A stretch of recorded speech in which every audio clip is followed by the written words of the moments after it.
आज हम लोग पढ़ेंगे सेंट्रल विजिलेंस कमीशन के बारे में। सेंट्रल विजिलेंस कमीशन मतलब सीवीसी। देखिए, सीवीसी का जो रिकमेंडेशन है कि सीवीसी को बनाया जाए, वो आया था सांतनम कमेटी के द्वारा। सांतनम कमेटी के द्वारा सीवीसी बनाने का एक रिकमेंडेशन आया था। तो 1964 में सेंट्रल गवर्नमेंट जो है वो एक रिजोल्यूशन लाई और उस रिजोल्यूशन के थ्रू कहा गया कि सीवीसी नाम का एक एजेंसी बनाया जाएगा। और फिर 2003 में पार्लियामेंट के द्वारा एक लॉ लाया गया जिससे कि सीवीसी को स्टैच्यूअरी स्टेटस दिया गया। ठीक है। अब सीवीसी होता क्या है? सीवीसी जो है वो सेंट्रल गवर्नमेंट का मेन एजेंसी है जो देखता है, जो करप्शन होने से रोकता है। ठीक है। 2004 में सीवीसी को ये बताया गया कि आप जो है वो किसी भी कंप्लेन पर या किसी भी एलिगेशन पर करप्शन के किसी भी एलिगेशन पर आप जांच कर सकते हैं और उस पर एक्शन ले सकते हैं। ठीक है। सीवीसी को जो विजिलेंस इंस्टीट्यूशन होता है, मतलब निगरानी करता है करप्शन का, उसका सबसे ज़्यादा हाई इंस्टीट्यूशन माना जाता है, मतलब सबसे ऊपर वाला सीवीसी होता है। ठीक है। उसको बोलते हैं सेंट्रल विजिलेंस कमीशन जो कि बोलते हैं। ठीक है। वो किसी भी एग्जीक्यूटिव अथॉरिटी से फ्री होता है, कि उसका कंट्रोल में नहीं होता है, और सेंट्रल गवर्नमेंट के सारे एक्टिविटी को वो मॉनिटर करता है, मतलब सारे एक्टिविटी को वो जांच सकता है, परख सकता है उसका, अ, और एडवाइस करता है सेंट्रल गवर्नमेंट ऑर्गेनाइजेशन का प्लानिंग में, उसको कैसे एक्सिक्यूट किया जाए, उसका कैसे रिव्यू किया जाए, और उसको अलग अलग जो निगरानी करने वाले जो इंस्टीट्यूशंस होते हैं उसको कैसे रिफॉर्म किया जाए, इसके बारे में सीवीसी बताता है। ठीक है। मतलब सेंट्रल विजिलेंस कमीशन बताता है। अब बात करते हैं कंपोजिशन, मतलब सीवीसी बना किसका होता है। एक्चुअल में सीवीसी एक मल्टी मेंबर बॉडी होती है, मतलब एक से ज़्यादा मेंबर उसमें होते हैं। एक होता है चेयरमैन और दो होते हैं उसके मेंबर्स। ठीक है।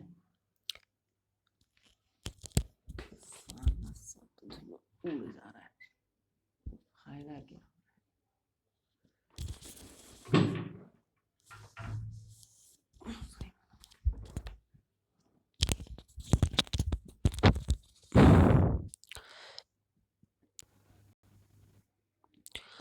तो वो प्रेसिडेंट के द्वारा नियुक्त किया जाता है और उसको एक्चुअल में तीन मेंबर्स का होता है। एक होता है चेयरमैन और दो होता है उसका मेंबर्स। ठीक है। जिसको कि चेयरपर्सन बोलते हैं उसका, चेयरमैन को, और दो होता है उसका मेंबर्स। तो एक ग्रुप होती है जिसमें से तीन मेंबर कमेटी जिसको बोलते हैं, जिसमें पहला आता है जो कि प्राइम मिनिस्टर होता है, जो उस ग्रुप का हेड होता है। एक होता है होम अफेयर्स का यूनियन मिनिस्टर, मतलब कि गृह मंत्रालय का हेड, मतलब कि होम मिनिस्टर। दूसरा होता है leader of opposition in Lok Sabha, मतलब नेता प्रतिपक्ष। ये तीनों का एक कमेटी होता है जो कि रिकमेंड करता है प्रेसिडेंट को कि आप इसको इसको विजिलेंस कमिश्नर और दो इसका मेंबर्स को बनाइए, और फिर प्रेसिडेंट अपने हाथ से उसको बनाता है। ठीक है। मतलब पोस्टिंग कराता है। अब वो लोग कब तक जॉब कर सकते हैं? जब तक या तो वो 65 ईयर्स के हो जाए, या फिर 4 ईयर्स, मतलब उनका टर्म 4 ईयर्स या फिर 65 ईयर्स जो पहले आए। मतलब कि अगर कोई व्यक्ति जिसको 62 ईयर्स में 62 साल में नियुक्त किया गया है, वो 65 ईयर्स आने में उनका 3 साल लगेगा, और 4 ईयर्स का टर्म होने में 4 साल का लगेगा। तो 65 ईयर्स पहले आ जाएगा, तो वो 65 ईयर्स आने पर वो रिज़ाइन कर सकता है। ठीक है। मतलब 65 ईयर्स होने के बाद वो रिटायर हो सकते हैं। लेकिन प्रेसिडेंट जो है वो विजिलेंस कमिश्नर और विजिलेंस मेंबर्स को कुछ कुछ सरकमस्टांस, कुछ कुछ परिस्थिति में उसको निकाल सकता है। कैसे?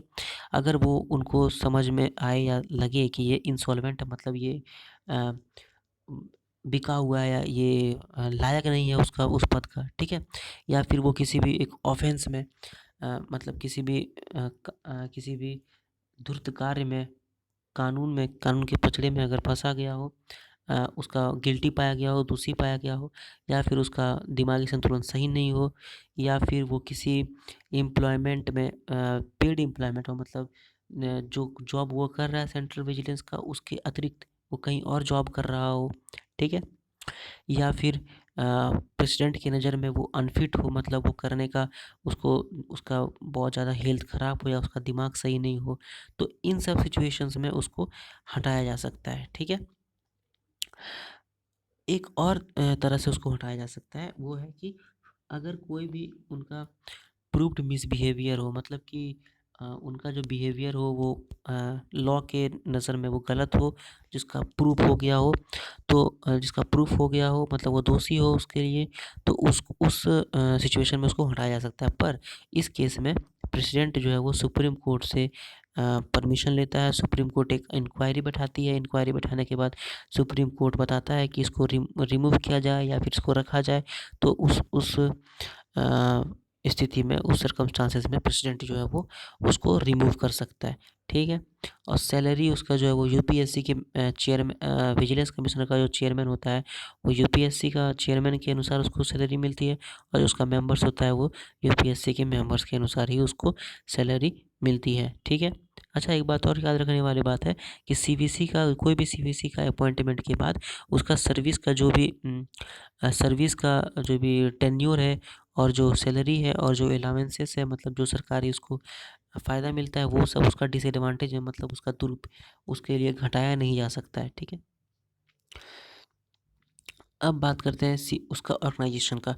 सीवीसी के पास उसका खुद का सेक्रेटेरिएट होता है, उसका चीफ टेक्निकल एग्जामिनर्स विंग होता है, सीटीई जिसको बोलते हैं, और एक कमिश्नर फॉर डिपार्टमेंटल इंक्वायरीज मतलब कि सीडीआईज होता है, ठीक है। सबसे पहले बात करते हैं सेक्रेटेरिएट का। सेक्रेटेरिएट किसका किसका मिलकर बनाया जाता है? एक सेक्रेटरी का, एक जॉइंट सेक्रेटरीज का, डिप्टी सेक्रेटरीज का, अंडर सेक्रेटरीज का और ऑफिस स्टाफ को मिलकर के सेक्रेटेरिएट बनाया जाता है, ठीक है। दूसरा नंबर आता है उसका chief technical examiners wing, CTE. CTE जो है वो टेक्निकल विंग होता है सीवीसी का। ये किसका किसका होता है? चीफ इंजीनियर्स का होता है और उसका सपोर्टिंग इंजीनियरिंग स्टाफ का होता है। इसका काम क्या होता है? तो ये गवर्नमेंट ऑर्गेनाइजेशन का जो भी वर्क होता है, कंस्ट्रक्शन वर्क, उसको निगरानी करता है, टेक्निकल ऑडिट करता है उसका। कुछ कुछ केस जो कंस्ट्रक्शनल वर्क से रिलेटेड होता है उसका इन्वेस्टिगेशन करता है, और ये सीबीआई को असिस्टेंस करता है इन्वेस्टिगेशन में, जिसमें टेक्निकल मैटर्स में इन्वेस्टिगेशन में सीबीआई का मदद करता है। और प्रॉपर्टीज़ जो दिल्ली में प्रॉपर्टीज़ हैं उसका इवैल्यूएशन, मतलब अ, अ, उसका मापने में, उसका उसका वैल्यू इवैल्यूएट करने में सीबीआई को मदद करता है। और सीवीसी को असिस्टेंस करता है, मतलब उसको एडवाइस देता है चीफ विजिलेंस ऑफिसर को, जो भी केसेस होते हैं उस पे टेक्निकल मैटर्स में इसको एडवाइस करता है। उसके बाद आता है कमिश्नर फॉर डिपार्टमेंटल इंक्वायरीज, सीडीआईज। तो सीडीआईज क्या करता है? वो ओरल इंक्वायरी करता है। कोई भी प्रोसीडिंग जो पब्लिक सर्वेंट से रिलेटेड, मतलब कोई भी प्रोसीडिंग होता है उसका वो ओरल इंक्वायरीज करता है, उसको बोलते हैं कमिश्नर फॉर डिपार्टमेंटल इंक्वायरी, सीडीआईज, ठीक है। अब बात करते हैं फंक्शंस। तो सीबीसी का फंक्शन क्या क्या होता है? तो इसका फंक्शंस क्या क्या होता है? अगर सेंट्रल गवर्नमेंट बोले कि किसी भी एम्प्लॉय या पब्लिक सर्वेंट के खिलाफ करप्शन का केस है या फिर कोई ऑफेंस किया है वो प्रिवेंशन ऑफ करप्शन एक्ट 1988 के तहत, और वो सीवीसी को बोले कि आप इसका इन्वेस्टिगेशन करिए, तो सीवीसी उसका इन्वेस्टिगेशन करेगा, ठीक है। दूसरा नंबर, कोई भी कोई भी जो नीचे दिया गया कोई भी ऑफिसर के खिलाफ अगर कंप्लेन आएगा करप्शन के रिलेटेड ही, तो करप्शन के रिलेटेड ही, तो ऐसे में सीवीसी जो है वो उसका इंक्वायरी करेगा। अब कौन कौन से ऑफिसर हैं? कोई भी ग्रुप ए ऑफिसर, मतलब आईएएस आईपीएस, ऐसा जो भी ऑल इंडिया सर्विस में ग्रुप ए ऑफिसर हैं सेंट्रल गवर्नमेंट के अंदर, उसका जो भी सेंट्रल गवर्नमेंट का लिस्टेड ऑफिसर्स होते हैं उसका, तो ऐसे ऑफिसर्स का वो इंक्वायरी करता है, ठीक है। उसके बाद सीबीआई का जो भी केस का जो भी मॉनिटरिंग करता है वो, ठीक है।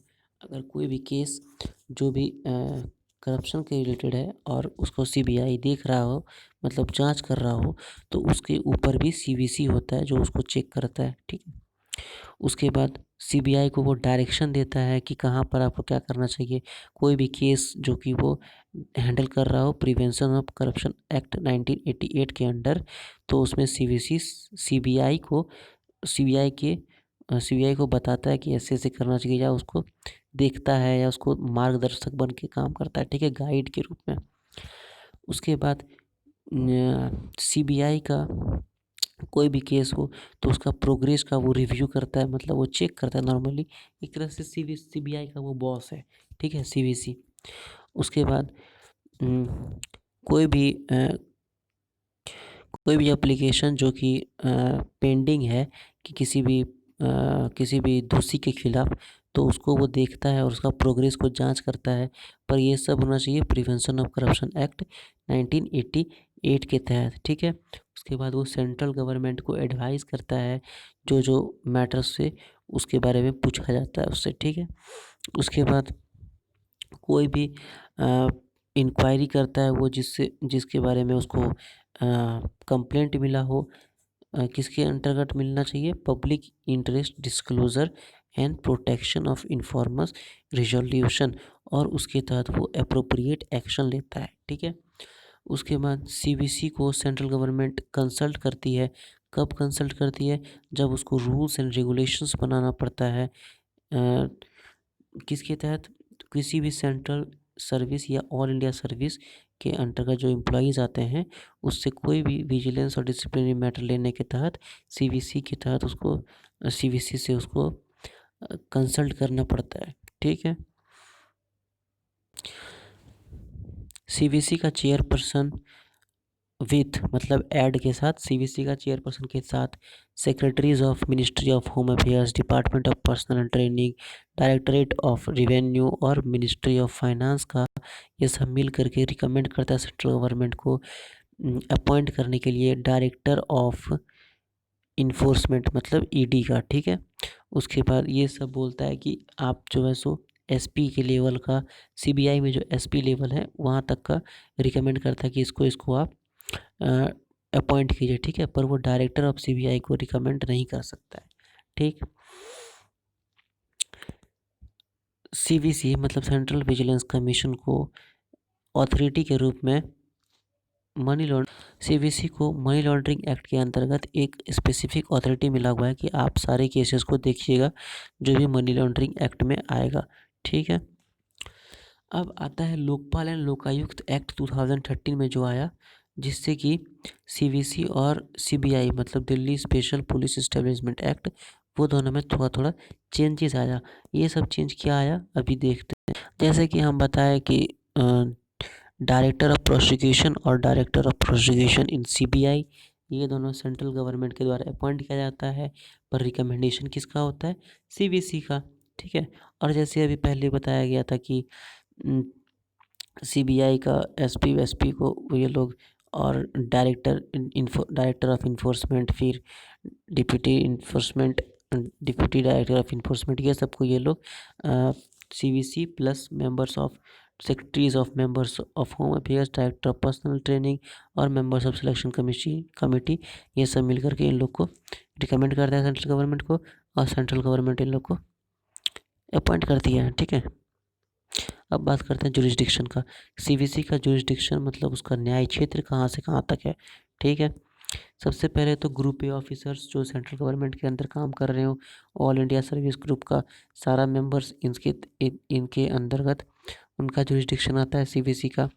फिर जो भी पब्लिक सेक्टर बैंक में काम कर रहा हो ऑफिसर्स स्केल 5 तक का, उनका सीवीसी के अंतर्गत पकड़ होता है, ठीक है। ग्रेड डी में जो भी काम कर रहे हो रिजर्व बैंक ऑफ इंडिया में, नबार्ड में, सिडबी में, उनका भी जुरिस्डिक्शन सीबीसी के अंतर्गत आता है। Chief executive on the board and other officers of E8 and above in schedule A and B public sector undertaking. उसके बाद जनरल इंश्योरेंस कंपनी का मैनेजर्स और उसके अबव जो मैनेजर्स होते हैं उनका भी जो भी केस होता है वो सीबीसी चेक करता है। सीनियर डिविजनल मैनेजर्स जो होते हैं लाइफ इंश्योरेंस कॉरपोरेशंस के, उनका भी जो मैटर्स होता है वो सीबीसी चेक करता है। अब देखते हैं इसका वर्किंग, सीबीसी का वर्किंग कैसा होता है, ठीक है। सीबीसी जो है वो अपना प्रोसीडिंग्स, उसका हेड क्वार्टर न्यू दिल्ली में है।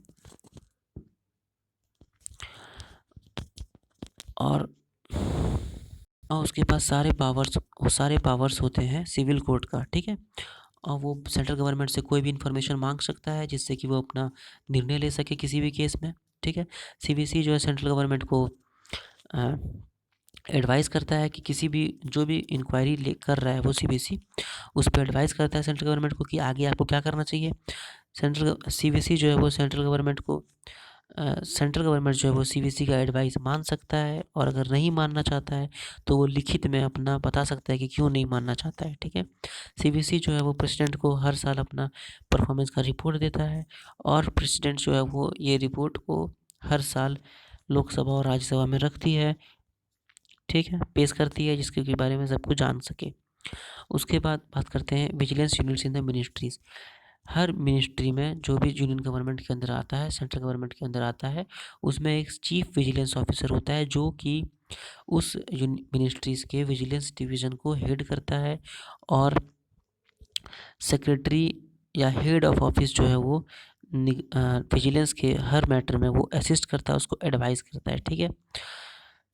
अब विजिलेंस फंक्शंस क्या क्या करते हैं सीवीओ, मतलब सेंट्रल विजिलेंस ऑफिसर, तो वो क्या करते हैं, जो भी उसका ऑर्गेनाइजेशन में एम्प्लॉयज़ हैं उसके बारे में करप्ट प्रैक्टिसेस जो जो चल रहा है और उसका इंटेलिजेंस के बारे में पता करता है। उसके बाद जो भी उसके बारे में एलिगेशंस लगा है उसके बारे में वो इन्वेस्टिगेट करता है, और अ, उसके बाद जो भी ऐसा मैटर हो जो कि सेंट्रल विजिलेंस कमीशन के पास जाना चाहिए, वैसे मैटर्स को वो रेफ़र कर देता है सेंट्रल विजिलेंस कमीशन के पास। तो बस यही काम है vigilance units in the ministries का, ठीक है, मतलब सेंट्रल विजिलेंस ऑफिसर का। तो हम लोग बात कर लिए। अच्छा, एक और बात, इसमें विशेस ब्लोअर एक्ट भी इम्पॉर्टेंट काम करता है। विशेस ब्लोअर एक्ट के बारे में हम लोग बात किए हुए हैं, अलग वीडियो बनाया गया, आप चैनल पे जाके उसको चेक कर सकते हैं, ठीक है, और उसका लिंक भी डिस्क्रिप्शन में दिया जाएगा। तो बस इतना ही था सेंट्रल विजिलेंस कमीशन के बारे में, ठीक है। आपको बस बताना है कि सेंट्रल विजिलेंस कमीशन कितने मेंबर्स का होता है, और उसका जुरिसडिक्शन कहाँ तक होता है, और वो सीबीआई से ऊपर कैसे है, ठीक है।